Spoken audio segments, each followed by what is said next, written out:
Hello and welcome into another episode of Locked On Wolves. This is the post-game podcast. The Timberwolves beat the Pelicans on Wednesday, getting back in the win column after a tough loss against the Rockets the other night. Anthony Edwards dropped 37. The Wolves played great team defense for the majority of the game, and the Wolves also overcame some adversity in-game, losing a double-digit lead, but coming back to win by 9. We're going to break down all the positives from this game on the post-game pod. Welcome in. You are Locked On Wolves. You are Locked On Timberwolves, your daily Minnesota Timberwolves podcast. Part of the Locked On Podcast Network, your team every day.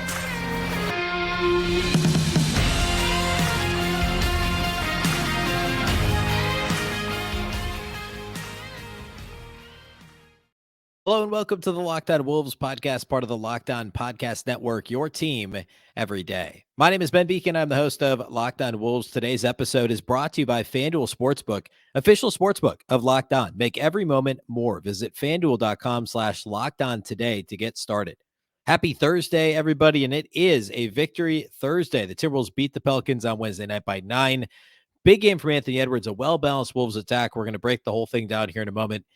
A big thank you, though, off the top for making Locked On Wolves your first listen every day. Of course, this show is free and available everywhere, including YouTube, as well as all of your favorite audio platforms. Wherever you listen to podcasts, you can find Locked On Wolves. You can also download the Locked On Sports Minnesota app on both Roku and Amazon Fire TV and watch the show there, as well as all the other Locked On Minnesota shows. You can also follow on Twitter at Locked On T-Wolves and at Beecken with 2 B's, 2 E's, C-K-E-N. All right. Wolves Pelicans Wednesday night, of course, setting this thing up, the Wolves had the miserable loss to the Rockets on Monday. I spent the last 2 days on the show, really kind of getting into the Wolves, really like talking about all the issues, all the things that went wrong one day. But as this team does, they played to their competition Monday. They played to their competition on Wednesday, and they beat the Pelicans. Now, I know Pelicans don't have Zion Williamson. I know they're on the second night of a back-to-back. I know they'd lost, 6 in a row, something like that. Had been just overall a really bad stretch since Zion got hurt earlier this month. But they also got Brandon Ingram back. First game in a couple of months since around Thanksgiving. And, they should have gotten a boost there. I actually talked on Tuesday. I was predicting perhaps he'd return Wednesday since he sat out he was on the injury report as doubtful for Tuesday, sat out the first half of the back-to-back play, and sure enough ended up playing against the Wolves. We'll talk more about him and what the Wolves did to defend him. Ingram was clearly rusty in this game. But the Pelicans are still a good team with a good coach. And, guys, Jonas Valanciunas has given the Wolves problems often in the past. CJ McCollum, same thing. And yet the Wolves played really well in this game overall. So a couple things I want to focus on. So first off the top, I want to be clear. This is a really good win for the Wolves. It's a solid win, especially given the context that they were down 6 at halftime and then had a great third quarter, which we'll talk about.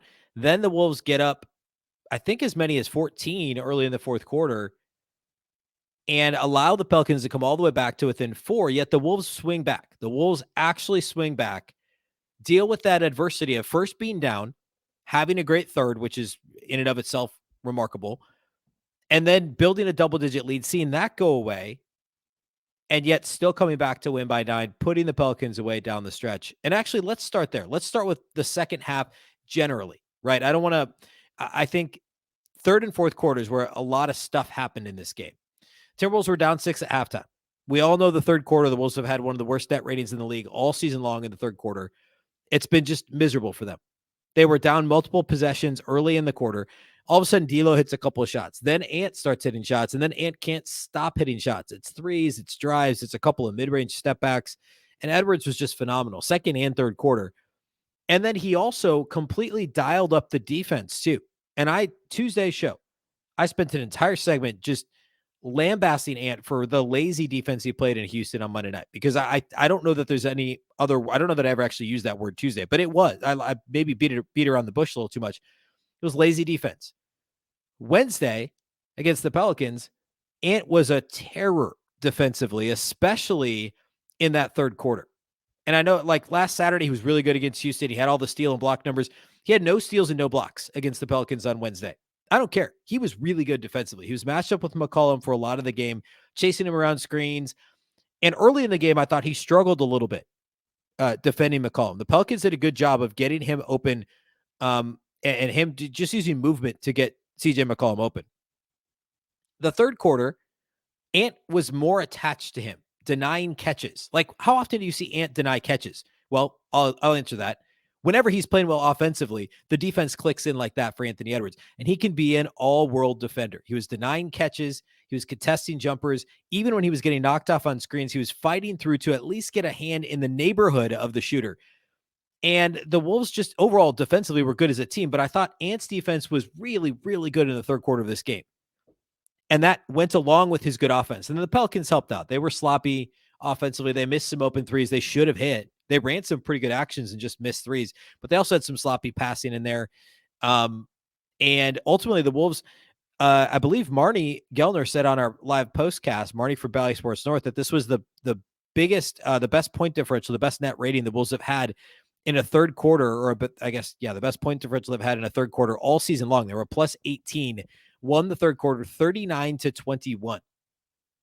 That has not, that's not a thing for the Wolves this year. They've been so bad in the third quarter. Ant was the primary reason. D'Angelo Russell was very good offensively in the third, and the team defense was really good too.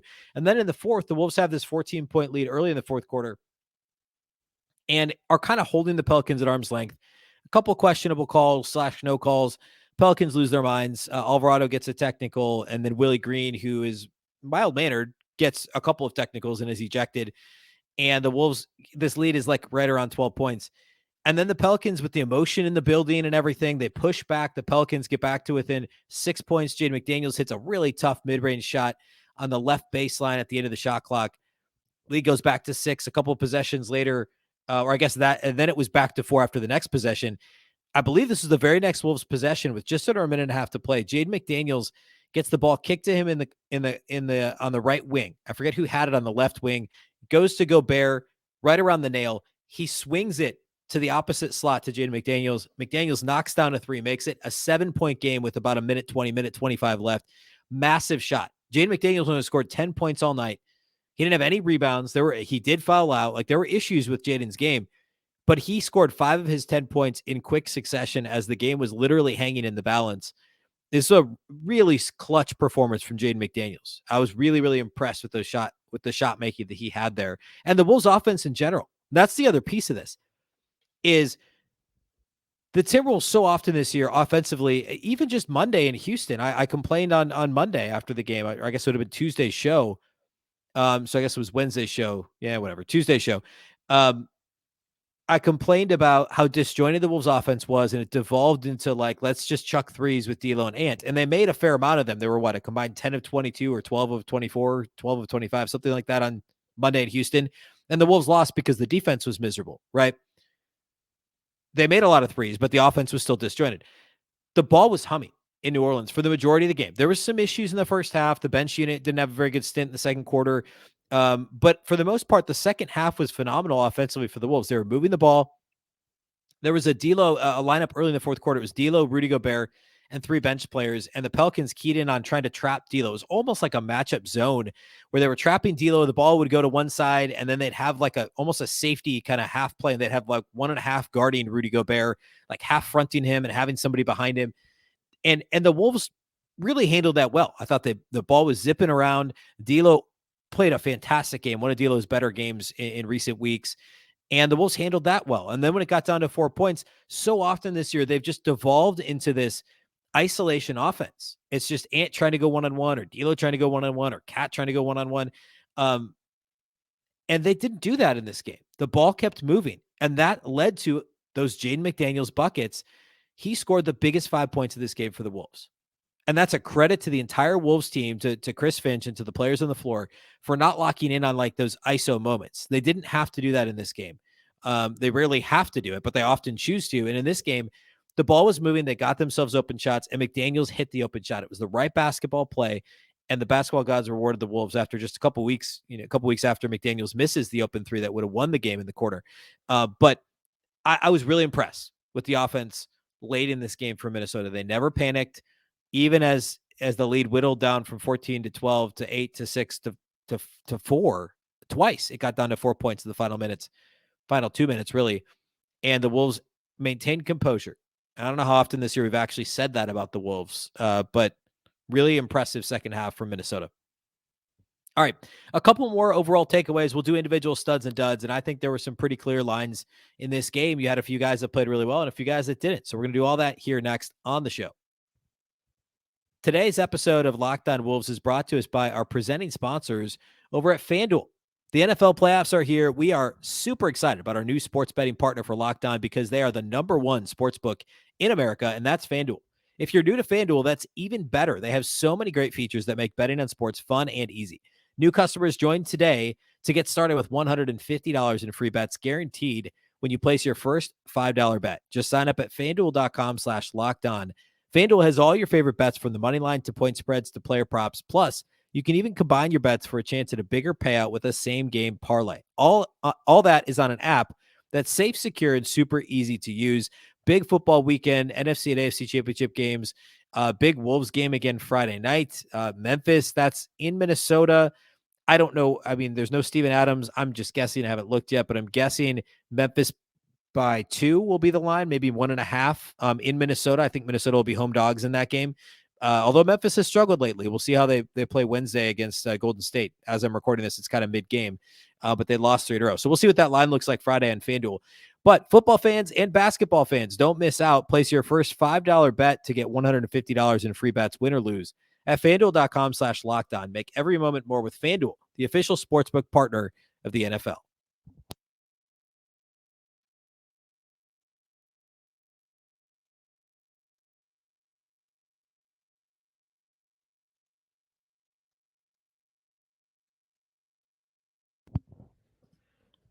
All right, a couple additional takeaways. I talked a little bit about defense earlier, specifically with Ant. But early in the game, I had said on Wednesday's episode, I didn't know for sure if Ingram was going to play. So I thought the Wolves should play Edwards on McCollum regardless instead of Ingram, or excuse me, instead of McDaniels on McCollum. Ingram played, so it was natural that it made a ton of sense for Edwards to check McCollum and for McDaniels to guard Ingram. And I think overall the Wolves did a good job defensively. I mean, the Pelicans ended up scoring 102. They only shot 43.5% from the field and under 32% from 3. And there was a stretch there where they were getting some open shots, certainly first quarter, but even in the third when the Wolves were hitting shots, the Pelicans simply weren't. But for the most part, the Wolves guarded the three-point line well. There were a trio of Pelican starters, Brandon Ingram, Herb Jones, and Trey Murphy III, combined to shoot 0 of 14 from 3. McCollum hit 5 of 9, but it felt like he was just a little bit off himself all game long. The way he was playing, I just didn't feel like what I'd expect the Wolves to see from McCollum, and I thought Anthony Edwards was a pretty big reason for that. So defensively, I thought the Wolves had a good plan. They just knew that Ingram and McCollum are the two guys that can hurt you, those role players. Devontae Graham ended up hitting 4 threes. It took him a while to get going, and I joked about him hitting 7 threes against the Wolves on the show Wednesday, and sure enough, he goes 4 for 4 outside the arc. But besides that, the role players didn't hurt the Wolves, and I thought Minnesota's defensive game plan was strong in this game. It was good to see after how badly they played on that end of the floor in Houston on Monday, and really even at times against Houston on Saturday, even though they won that game against the bad team. So I thought overall good defense, good defensive game plan. It's what I would have done in terms of who's guarding who, which was great. Rebound wise, the Wolves were a -6 on the glass, which, like all things considered, against a team like New Orleans, I mean, they're one of the league's better offensive rebounding teams. Even without Zion Williamson, they're a good offensive rebounding team. And they only grabbed 8. So, second chance points wise, I don't have the number in front of me, but I know they had at least 4 or 6 second chance points. But I mean, that's really that's a step in the right direction, right? For the Wolves to be able to hold the New Orleans Pelicans to only 8 offensive rebounds, and the Wolves were only a -6 on the glass. I mean, remember, the Wolves came into this game as the 28th best, which is kind of a oxymoron, 28th best defensive rebounding team in the entire league. So another way of saying that would be the 3rd worst defensive rebounding team in the entire league. The Pelicans, on the flip side, on the offensive glass, came in with the 9th best offensive rebound rate. And I was worried about this. And not having Zion certainly impacts it, but Jonas Valanciunas is a really good offensive rebounder, and he only had 2 in this game. You worry a little about Larry Nance. He didn't have any offensive rebounds in 22 minutes.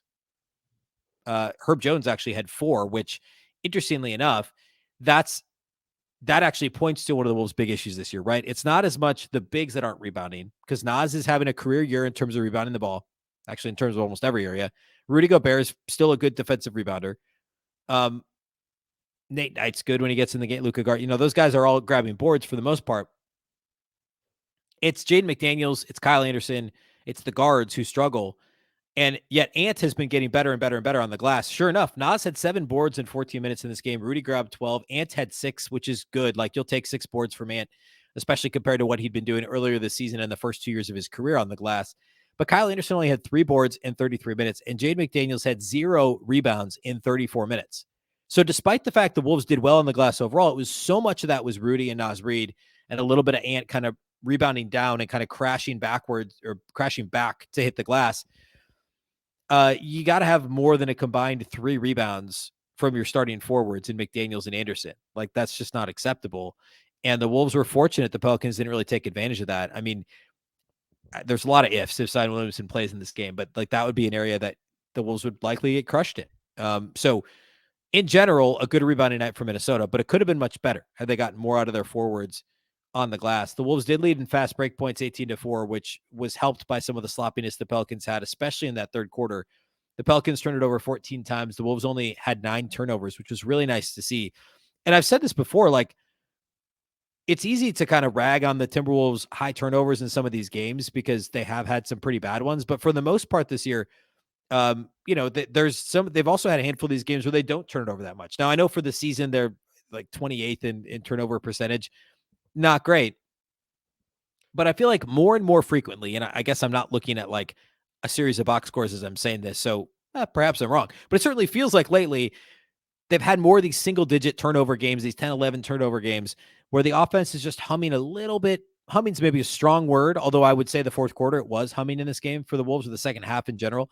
The ball movement's crisper, the decisions are quicker, and the team seems to be, at least in this game, more comfortable playing with Rudy Gobert on the floor. And Rudy missed some frankly easy shots at the rim in the first half. I think he only had 1 in the second half. There were like 3 bad misses in the first half for Rudy. But most of the catches were clean. The actions looked more natural. The Wolves, at times, were force-feeding Kyle Anderson a couple force-feed type passes. D'Lo had no turnovers in this game. I mean, for the most part, the decision-making by Wolves creators, by the playmakers, by those initiating offense was good. And I thought the synergy with Rudy was much better in this game for Minnesota. So in general, I was happy with how the Wolves didn't turn the ball over, with the decision making and trying to get the ball to Rudy. I thought that was all done fairly well in this game. Talked fast break points, talked turnovers, talked shooting in general. The Wolves did a good job of holding the Pelicans' shooting percentage down.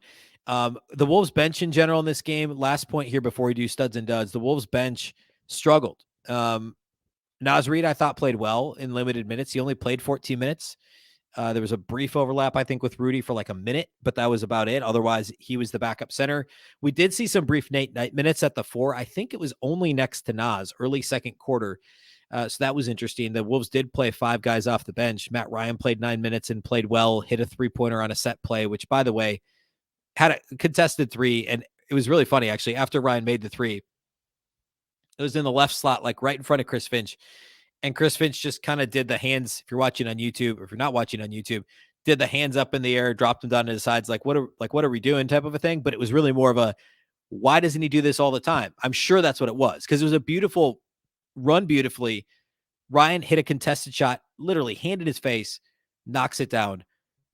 And I'm sure he's doing this in practice all the time, but in games, the percentage isn't where it should be for a guy that's what he does, is shoot threes. And, you wonder if there's a rhythm that needs to happen with him playing more frequently, if that's going to be the case. But it's a chicken or the egg thing, like it always is with these bench shooters, is like, why play him if he's not going to make threes? If he's not making threes because he's not playing, he's never going to get the chance to play consistently, right? And so it makes sense. But I thought he played well in the 9 minutes. Naz played really well, actually extremely well in this game. I don't. Yeah, we'll talk more about him in studs and duds. We'll do that.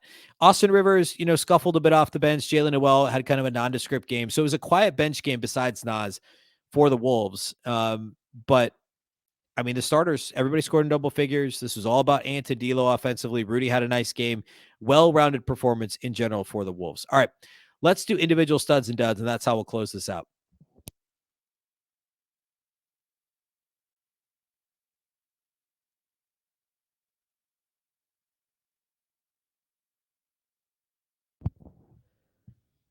All right, individual studs and duds from Timberwolves Pelicans. Studs, we have to talk Anthony Edwards. We did already, but I'll run through his numbers again because they are wonderful. 37 points on 25 shots, 12 of 25 from the field, just a shade under 50%. 4 of 10 from 3. We'll take that every night of the week. 9 of 10 at the line. We'll take that every night too. The shooting numbers are almost a perfect Ant line. 12 of 25, 4 of 10 from outside the arc, 9 of 10 at the free throw line. We will take that all the time. All the time. 6 rebounds, take that too. 5 assists, great. 4 turnovers, you could deal with it when he plays so well in every other facet. No steals, no blocks. But again, good defense. Like this was almost a perfect Ant game. Saturday probably was the perfect Ant game. This was close. Monday, the stat sheet might have been stuffed. Was not as good as Saturday or tonight or Wednesday night. This was a very, very good Anthony Edwards performance. I was really impressed with the 3-level scoring, the defense, all the stuff I said earlier. Great game from Ant. Second stud for me is D'Angelo Russell. Kind of an unsung hero in this game. It's easy to look over what he did because Ant was so good. And Jaden hit those big threes at the end. But D'Angelo Russell was really good. He hit some big shots, especially early third. He hit one or two big ones in the fourth quarter as well. 19 points on 8 of 17 shooting. And he kind of got that mini comeback for the Wolves in the third quarter going. It was 3 of 8 on three-pointers. Took the ball to the rack a couple of times, only had 1 free throw attempt, but I was impressed. He doesn't often get all the way to the rim, and he did early in this game a couple of times. 5 assists and no turnovers for D'Lo. Added 3 rebounds and 2 steals. So a nice D'Angelo Russell performance. He's the second stud in this one. I know Rudy had the 17 and 12, and also a big block. Marnie talked about that on the postcast. A big block late in this game in the final minute. But I'm not going to give Rudy the third stud because I think he just missed too many of those bunnies, and there were a couple defensive, like no man's land type plays in this one too. I'm going to give the third stud to Naz Reid. Naz was great. 6 points on 1 shot. I don't know how often you don't see that very often. He took 1 field goal officially and made a 3-pointer on that shot. 3 of 4 at the line. So 6 points on 1 shot, 7 rebounds, 2 steals, and 2 blocks. One was a big block that started a fast break the other way when Naz himself actually got to the line, took almost had a charge taken that was a blocking foul. So it was a coast-to-coast type play for Naz after the big block. And then a couple possessions later, he got his other block. So 6 points, 7 rebounds, 2 steals, 2 blocks in 14 minutes for Naz Reid. A really strong performance for Naz. And I talked more extensively about this on the Wednesday episode of Lockdown Wolves about the possibility of trading Naz Reid. I don't think they'll do it. I don't think you can. I don't think they're going to get back what he's worth. And with still the injury to Towns and Rudy being on the shelf a couple different times this year, Naz was one of the Wolves' best players in this game. Even though it was only in 14 minutes, he's a good player. I think you have a tough time trading Naz Reid. This is a really strong Naz performance. Duds, I'm only going to give you one. It's Austin Rivers. Really rough first half. I thought he played a little better in the second half. Scored on a tough drive at one point, but 2 points on 1 of 6 shooting. Missed all 4 of his 3-point attempts, and most of those were open. I think 2 or 3 of those were wide open in the corner. 3 rebounds, no other stats in 24 minutes, no assists, steals, blocks. And I don't think he was actually that good defensively. The Wolves had him kind of on the Pelicans' best perimeter players when he was in the game and when Ant or McDaniels were on the bench. I thought he was fine, but not great. And offensively was rough, had some rough plays in the first half. So Rivers is the lone dud. I want to mention Kyle Anderson's game quickly because this was certainly a mixed bag. After a scoreless game the other night, a rough game Saturday, Anderson had 10.7 assists, 3 rebounds, 2 steals, 2 blocks. So typically stuffed the stat sheet in this one after a quiet game the other night. He also led the team with a plus 16 plus minus, but he also had 4 turnovers and only grabbed those 3 rebounds in 33 minutes as your starting power forward. You need a little more than that. But I thought this was it was really the first quarter when Anderson played poorly. After that, it was really good. So I said a mixed bag a minute ago. That's the best way to describe Kyle Anderson's performance in this one. McDaniels, very good defense, clutch shots at the end. Those things are really important. He had no rebounds in 34 minutes. We talked about that already. That's not great. But overall, good performance from Jaden McDaniels as well. All right. That's all we have on this one. We'll have a show Friday, of course, and we'll preview Wolves Grizzlies. We haven't seen Memphis since November 30th, so nearly 2 months ago. And that was that weird game when there were all the ejections for Memphis at the end and they kind of fell apart. Memphis, as I'm recording this, are they still playing or are they done now? I think they're still playing. Where did the score go? I swear Memphis is still playing right now. I'm going to find the score. Memphis was playing. I think my my scores are wrong here. I swear that Memphis is currently playing. Yeah, they definitely are. I don't know what I'm looking at. I swear these scores just like reset to like a different date. Yeah, they reset to yesterday. That's weird. Okay. Memphis is playing right now, and they are up by 6 at the end of the third quarter against Golden State. So perhaps they'll win against the Warriors and snap their mini 3-game losing streak. But they'd won like 13 in a row before the mini losing streak. They're now, like I said, up 6 in the fourth against the Warriors. So we'll see. No Steven Adams, but otherwise, like the John Morant, Anthony Edwards showdown is must-see TV on Friday. And if you get to Target Center, do that. It's a 6:30 p.m. tip, by the way, earlier than normal. It's on NBA TV. So Wolves Grizz on Friday, and then they get consecutive games against Sacramento. They have Saturday against Sacramento, the second night of a back-to-back for Minnesota against the Kings. Then they take on the Kings again Monday.